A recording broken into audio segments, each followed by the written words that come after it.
उद्या दोन्ही राष्ट्रवादी काँग्रेस पक्षाचा वर्धापन दिन पुण्यामध्ये साजरा होतोय। राष्ट्रवादी शरदचंद्र पवार यांच्या राष्ट्रवादीचा पुण्यातील बालगंधर्व रंगमंदिर या ठिकाणी मेळावा पार पडतोय, तर अजित पवार यांचा वर्धापन दिनाच्या निमित्तानं कार्यक्रम पुण्यातील बालेवाडी इथल्या छत्रपती शिवाजी महाराज क्रीडा संकुलात पार पडणार आहे।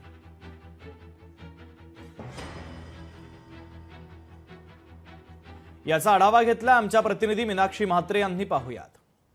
राष्ट्रवादी काँग्रेस या दोन्ही पक्षाचा उद्या पुण्यामध्ये वर्धापन दिन साजरा होत आहे।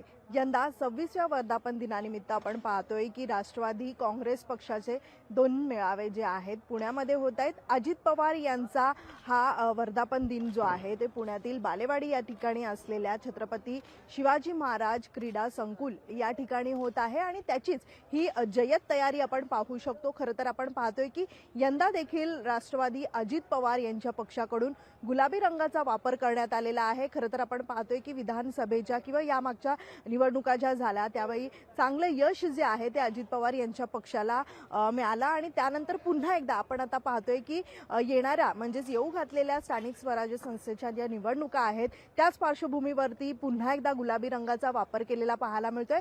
खरं तर या संपूर्ण जर ठिकाणी आपण पाहिलं तर 25,000हून अधिक लोकांना बसण्याची व्यवस्था जी आहे ती या ठिकाणी पाहायला मिळते। उद्या येणारे कार्यकर्ते जे आहेत ते मोठ्या संख्येने असतील। खरं तर आपण पाहतोय की मात्र अजित पवार यांच्या राष्ट्रवादी पक्षाकडून ही जय्यत तयारी करण्यात आलेली आहे। त्यामुळे उद्या प्रमुख जे नेते आहेत राष्ट्रवादी अजित पवार यांच्या पक्षाचे यांचे भाषण होतील। त्यानंतर दुपारहून 2:45 ते 3च्या दरम्यान अजित पवार हे पुण्यात येतील आणि वर्धापन दिनानिमित्त या ठिकाणी उपस्थित राहतील। मात्र उद्या हे सगळेच प्रमुख नेते आपल्या कार्यकर्त्यांना काय मार्गदर्शन करतात याकडेच आता सगळ्यांचं लक्ष लागलेलं आहे। व्हिडिओ जर्नलिस्ट रोहित कांबळे सह मीनाक्षी म्हात्रे, लोकशाही मराठी, पुणे।